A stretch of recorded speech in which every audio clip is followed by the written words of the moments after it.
ഇന്ന് നമുക്ക് വളരെ ഈസി ആയിട്ട് ഉണ്ടാക്കാൻ പറ്റുന്ന ഒരു സോഫ്റ്റ് ആയിട്ടുള്ള വെള്ളപ്പത്തിൻ്റെ റെസിപ്പി കണ്ടു നോക്കാം. അപ്പോൾ ഇതിൽ ഈസ്റ്റ് സോഡ ഒന്നും ചേർക്കുന്നില്ല. നാളികേര വെള്ളം വേറെ പുളിപ്പിക്കാൻ വയ്ക്കാതെ എല്ലാം കൂടി ഒരുമിച്ച് ചേർത്ത് പെട്ടെന്ന് ഉണ്ടാക്കാൻ പറ്റുന്നൊരു റെസിപ്പിയാണത്. അപ്പോൾ അതിന് വേണ്ടിയിട്ട് 1.5 കപ്പ് പച്ചരിയാണ് എടുത്തിരിക്കുന്നത്. കപ്പിലോ ഗ്ലാസ്സിലോ ഏതിൽ വേണമെങ്കിൽ എടുക്കാം. പക്ഷേ ബാക്കിയുള്ള ചേരുവകളൊക്കെ ആ സെയിം കപ്പിൽ അല്ലെങ്കിൽ ഗ്ലാസ്സിൽ എടുത്താൽ മതി എന്ന് മാത്രമേ ഉള്ളൂ. ഇനി ഇതിലേക്ക് 1 ടീസ്പൂൺ ഉലുവയാണ് ചേർക്കുന്നത്. താല്പര്യമുള്ളവർക്ക് ഇതിലേക്ക് ഒരു 1/4 ടീസ്പൂൺ ചെറിയ ജീരകം കൂടി ചേർത്തരയ്ക്കാവുന്നതാണ്. ഉലുവ ചേർക്കുമ്പോൾ നല്ല രുചി ഉണ്ടായിരിക്കും, അതുപോലെ നന്നായിട്ട് പുളിച്ച് വരികയും ചെയ്യും, ആരോഗ്യത്തിനും നല്ലതാണ്. ഇനി ഇതിലേക്ക് 1/2 കപ്പ് നാളികേര വെള്ളമാണ് ചേർക്കുന്നത്. അപ്പോൾ നാളികേര വെള്ളം ഇപ്പോൾ വേറെ പുളിപ്പിക്കാനൊന്നും വെക്കേണ്ട, ഇതിൻ്റെ കൂടെ തന്നെ ഒഴിക്കുകയാണ്. ഞാനിപ്പോൾ 1/4 കപ്പാണ് കാണിച്ചത്, വീണ്ടും 1/4 കപ്പും കൂടി ഒഴിച്ചിട്ടുണ്ടായിരുന്നു. അപ്പോൾ നമ്മൾ മറ്റുള്ള കാര്യങ്ങൾക്കൊക്കെ നാളികേരം പൊട്ടിക്കുമ്പോൾ ആ വെള്ളം ഫ്രീസറിൽ സൂക്ഷിച്ച് വെച്ചാൽ മതി. അപ്പോൾ ഇതുപോലെ അപ്പം ഉണ്ടാക്കുന്ന സമയത്ത് എടുത്ത് ഉപയോഗിക്കാവുന്നതേ ഉള്ളൂ. ഇനി ഇതിലേക്ക് 1 കപ്പ് നാളികേരമാണ് ചേർക്കുന്നത്. അപ്പോൾ പലരും ചോദിക്കാറുണ്ട് അപ്പത്തിന് നല്ല വെള്ള കളർ കിട്ടാൻ എന്താണ് ചെയ്യേണ്ടതെന്ന്. അപ്പോൾ ആ നാളികേരത്തിൻ്റെ ആ ബ്രൗൺ കളറുള്ള തൊലിയില്ലേ, അതൊന്ന് ചുരണ്ടി കളഞ്ഞാൽ മതി, അപ്പോൾ നല്ല കളർ കിട്ടും. ഇനി ഇതിലേക്ക് 2 ടേബിൾ സ്പൂൺ പഞ്ചസാരയാണ് ചേർക്കുന്നത്. അതുപോലെ തന്നെ 1 നുള്ള് ഉപ്പ് കൂടി ചേർത്തിട്ടുണ്ട്. നല്ല ചൂടുള്ള സമയമാണെങ്കിൽ ഉപ്പ് ചേർക്കണ്ട, തണുത്ത സമയമാണെങ്കിൽ മാത്രം ഉപ്പ് ചേർത്താൽ മതി. ഇനി ഇതിലേക്ക് ചോറാണ് ചേർക്കുന്നത്. അപ്പോൾ പച്ചരി ചോറാണ് ഞാൻ ചേർക്കുന്നത് കേട്ടോ. 3/4 കപ്പ് നിറച്ചും എടുത്തിട്ടുണ്ട്. 3/4 കപ്പ് പച്ചരി ചോറിന് പകരം നിങ്ങൾക്ക് പുഴുക്കലരി ചോറ് ഉപയോഗിക്കാം. പക്ഷേ പുഴുക്കലരി ചോറാകുമ്പോൾ കളറ് കിട്ടില്ല, പച്ചരി ചോറാകുമ്പോൾ അതിൻ്റെ കളറ് നന്നായിട്ട് കിട്ടും. അതുപോലെ തന്നെ കുത്തരിച്ചോറ് അല്ലെങ്കിൽ പുഴുക്കലരി ചോറാകുമ്പോൾ ഇത്ര തന്നെ ചേർക്കണ്ട, കുറച്ച് അളവ് കുറച്ച് ചേർത്താൽ മതി. ഏതാണ്ട് ഒരു 1/2 കപ്പൊക്കെ ചേർത്താൽ മതിയാവും. പച്ചരിച്ചോറ് ഞാൻ എടുക്കുമ്പോൾ എപ്പോഴും 3/4 കപ്പാണ് എടുക്കാറ്. അപ്പോൾ നാളികേര വെള്ളം 1/2 കപ്പിനേക്കാൾ കൂടുതലുണ്ടെങ്കിൽ കൂടുതൽ ഒഴിച്ചു കൊടുക്കാവുന്നതേ ഉള്ളൂ. 3/4 കപ്പ് വരെയൊക്കെ ഒഴിച്ചു കൊടുക്കാം. കാരണം എന്താണെങ്കിൽ നാളികേര വെള്ളം കൂടുതൽ ഒഴിച്ചാൽ നല്ല സോഫ്റ്റായിട്ട് കിട്ടും. ചോറിന് പകരം അവൽ ചേർത്തിട്ടും അരയ്ക്കാം കേട്ടോ. അപ്പോൾ അവലാണെങ്കിലും ഒരു 3/4 കപ്പ് ഇങ്ങനെ നിറച്ചും അവലെടുത്തിട്ട് 2-3 പ്രാവശ്യം കഴുകിയതിൻ്റെ ശേഷം ഇതിൽ ചേർത്ത് മിക്സ് ചെയ്താൽ മതി. അപ്പോൾ ഇതിൽ ആകെ മൊത്തം 1.5 കപ്പ് വെള്ളമാണ് ഞാനിപ്പോൾ ഒഴിച്ചത്. പിന്നെ 1/2 കപ്പ് നാളികേര വെള്ളം, അപ്പോൾ രണ്ടും കൂടിയിട്ട് 2 കപ്പ്. ഇതിപ്പോൾ രാവിലെയാണ് ഞാൻ ഇതെല്ലാം കൂടി മിക്സ് ചെയ്ത് വെക്കുന്നത്, വൈകിട്ട് ഇത് അരച്ച് വെക്കും.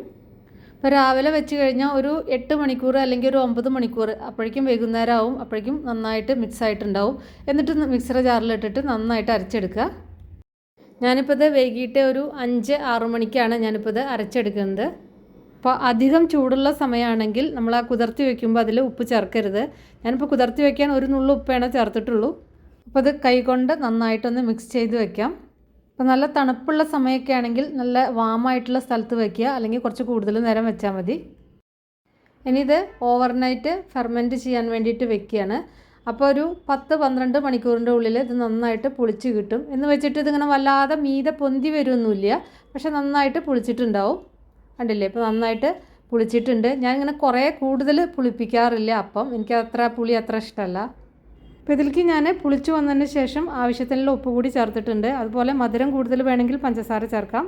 മാവ് ഇങ്ങനെ കട്ടിക്കായാൽ ചുട്ടെടുത്ത് അത്ര ശരിയാവില്ല, അത് കാരണം മാവ് ആവശ്യത്തിനുള്ള ലൂസാക്കണം. ഏതാണ്ട് ഒരു ദോശമാവിൻ്റെ അതിനേക്കാൾ കുറച്ചുകൂടി ലൂസാക്കിയിട്ട് വേണം മാവ് ഉണ്ടാക്കിയെടുക്കാൻ. ഇതിലേക്ക് ഒരു 1/4 കപ്പ് കൂടി വെള്ളം ഒഴിച്ചിട്ട് മിക്സ് ചെയ്യാണ് കേട്ടോ. അപ്പോൾ അതിൻ്റെ കൺസിസ്റ്റൻസി കറക്റ്റാണ്. അപ്പോൾ ഈ കാണുന്ന ബാറ്റർ സെയിം റെസിപ്പി വെച്ചിട്ട് തന്നെ ഞാൻ മുന്നേ ഉണ്ടാക്കി നോക്കിയതാണ്. ഉണ്ടല്ലോ, നല്ല സ്മൂത്ത് ആൻഡ് സോഫ്റ്റ് ബാറ്ററായിട്ട് വന്നിട്ടുണ്ട്, നന്നായിട്ട് പൊന്തി വന്നിട്ടുണ്ട്. അപ്പോൾ ബാറ്റർ എപ്പോഴും ഇത്രയും ലൂസായിരിക്കണം, എന്നാലാണ് ഉണ്ടാക്കി കഴിഞ്ഞാൽ ശരിയാവുള്ളൂ. അപ്പച്ചട്ടി മീഡിയം ഫ്ലെയിമിൽ വെച്ചിട്ട് ചൂടാക്കുക. അധികം ചൂടായാലും തീരെ ചൂട് കുറഞ്ഞാലും ഇതിൽ ഹോൾസ് വരില്ല. എന്നിട്ട് ഇതുപോലെ ചുറ്റിച്ചെടുക്കുക. എന്നിട്ട് ആ ഹോൾസ് വരാൻ തുടങ്ങുമ്പോൾ അടച്ചു വയ്ക്കാം, ഫ്ലെയിം ഒന്ന് കുറച്ച് വയ്ക്കാം.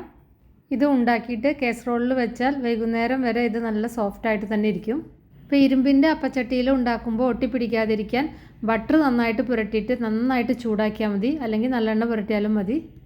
ഞാൻ വല്ലപ്പോഴും മാത്രമേ ഈസ്റ്റ് വെച്ചിട്ടൊക്കെ ഉണ്ടാക്കാറുള്ളൂ. അധികം ഞാൻ ഇതുപോലെ തന്നെ നാളികേര വെള്ളം ചേർത്തിട്ടാണ് ഉണ്ടാക്കാറ്. ഇത് ഇരുമ്പിൻ്റെ അപ്പച്ചട്ടിയിലും നന്നായിട്ട് ഉണ്ടാക്കിയെടുക്കാൻ പറ്റും. ഇരുമ്പിൻ്റെ അപ്പച്ചട്ടി നന്നായി ചൂടാക്കുക. അങ്ങനെ ഒട്ടിപ്പിടിക്കുന്ന പ്രോബ്ലം ഉണ്ടെങ്കിൽ ഒന്നുകിൽ നിങ്ങൾക്ക് അതിലൊരു ഓംലെറ്റ് ഉണ്ടാക്കാം, അതല്ലെങ്കിൽ പിന്നെ കുറച്ച് ബട്ടർ തൂവാം. എന്നിട്ട് നന്നായിട്ടൊന്ന് ചൂടാക്കിയിട്ട് പിന്നെ ബാറ്റർ ഒഴിക്കുക. എന്നിട്ട് ലോ ഫ്ലെയിമിൽ വെച്ചിട്ട് ഉണ്ടാക്കിയെടുത്താൽ മതി കേട്ടോ. ഇപ്പോൾ കണ്ടില്ലേ, നല്ല സൂപ്പറായിട്ട് കിട്ടിയിട്ടുണ്ട്. അപ്പോൾ ഇതിൻ്റെ കൂടെ ഞാൻ ഈസി ആയിട്ട് ഉണ്ടാക്കാൻ പറ്റുന്ന ചെറിയ ഹോട്ടലിലൊക്കെ കിട്ടുന്ന പിന്നെ ഗ്രീൻ പീസ് കറിയില്ലേ, ആ ഒരു ടേസ്റ്റുള്ള ഗ്രീൻ പീസ് കറിയാണ് ഉണ്ടാക്കിയിരിക്കുന്നത്. ഇത് വളരെ എളുപ്പമാണ് കേട്ടോ, പെട്ടെന്ന് ഉണ്ടാക്കിയെടുക്കാൻ പറ്റും, നല്ല ടേസ്റ്റുമാണ്. പിന്നെ ചെറിയൊരു ടിപ്പ് പറയാം, ഞാൻ ഇതിന് മുന്നേ ഇത് വീഡിയോസിൽ പറഞ്ഞിട്ടുണ്ട്. ഈ അപ്പം ബാറ്റർ പുളിച്ച് വന്നതിന് ശേഷം ഫ്രിഡ്ജിൽ വെച്ചിട്ട് പിറ്റേ ദിവസം നമ്മൾ ഉണ്ടാക്കുമ്പോൾ അത് ഉണ്ടാക്കി കഴിഞ്ഞാൽ അതിൻ്റെ ആ നടുഭാഗമല്ലേ നന്നായിട്ട് ഇങ്ങനെ പൊന്തി വരുന്നതായിട്ട് കാണാം. അപ്പോൾ ഇത്രയൊക്കെയുള്ളൂ. അപ്പോൾ വീഡിയോ ഇഷ്ടമായാൽ ഒന്ന് ഷെയർ ചെയ്യുക, അതുപോലെ തന്നെ ഉണ്ടാക്കി നോക്കിയിട്ട് ഫീഡ്ബാക്കൊക്കെ അറിയിക്കുക. താങ്ക്